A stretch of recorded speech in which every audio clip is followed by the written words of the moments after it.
আমরা তামাক নিয়ন্ত্রণ আইনের সংশোধনী দ্রুত পাশের জন্য তো আমরা কাজ করছি।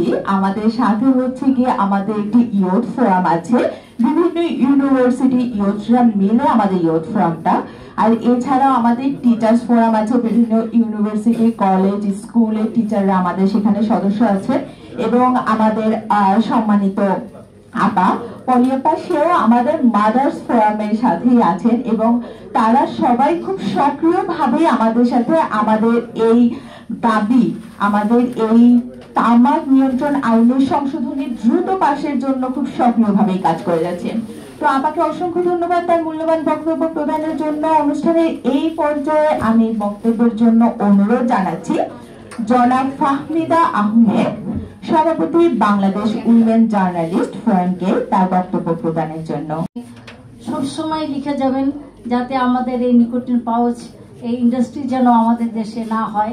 আমি জানাচ্ছি গণমাধ্যম কর্মীদের, যারা গণমাধ্যমের মাধ্যমে যেভাবে সুবিধা হয়, যেভাবে আপনারা ভালো মনে করেন, সব সময় প্রতিনিয়ত এটার বিরুদ্ধে আপনারা না সূচক একটা মন্তব্য দিবেন, বিজ্ঞাপনের মাধ্যমে হোক, ছোট্ট একটা প্রোগ্রামের মাধ্যমে, টিভির কোনায় হলেও, ছোট্ট একটা কোনো একটা কর্নারে হলেও এটা না সম্বন্ধে, এটা ক্ষতিকারক সম্বন্ধে আপনারা লিখবেন। সেই জন্য আজকের এই সংবাদ সম্মেলনের আয়োজন।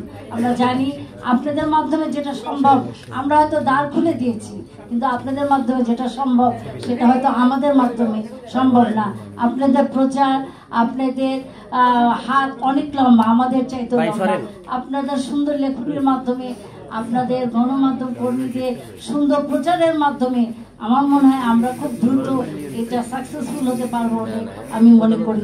আর আমাদের মাদক নিয়ন্ত্রণের যে আইনটা, সেটা দ্রুত যাতে আমাদের এই আইনটা পাশ হয়, সেই জন্য আপনারা এর ভূমিকা পালন করবেন। আমাদের সাথে সাথে আপনারা সাথে সাথে হাত মিলিয়ে বলবেন না এই আইনটা যেন দ্রুত পাশ হয়। আমরা হয়তো ছোটোখাটো একটা সংবাদ সম্মেলন করতে পারি, আমরা ছোটোখাটো একটা আলোচনার আয়োজন করতে পারি, কিন্তু সেটার মাধ্যমে আপনারা পারবেন খুব দ্রুত এটার বাস্তবায়ন করতে, দ্রুত যাতে বাস্তবায়িত হয় সেটা সম্পর্কে পদক্ষেপ নিতে।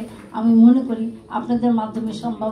আপনারা ছাড়া আমাদের পক্ষেও, একার পক্ষে এটা করা কখনোই সম্ভব না। আজকের এই সুন্দর আয়োজনে আপনারা আপনাদের সুন্দর সময়টুকু আমাদের দিয়েছেন, অনেক কষ্ট করে এখানে ধৈর্য ধরে আমাদের বক্তব্য শুনেছেন। এই জন্য সবাইকে, অতিথিবৃন্দ, গণমাধ্যম কর্মী,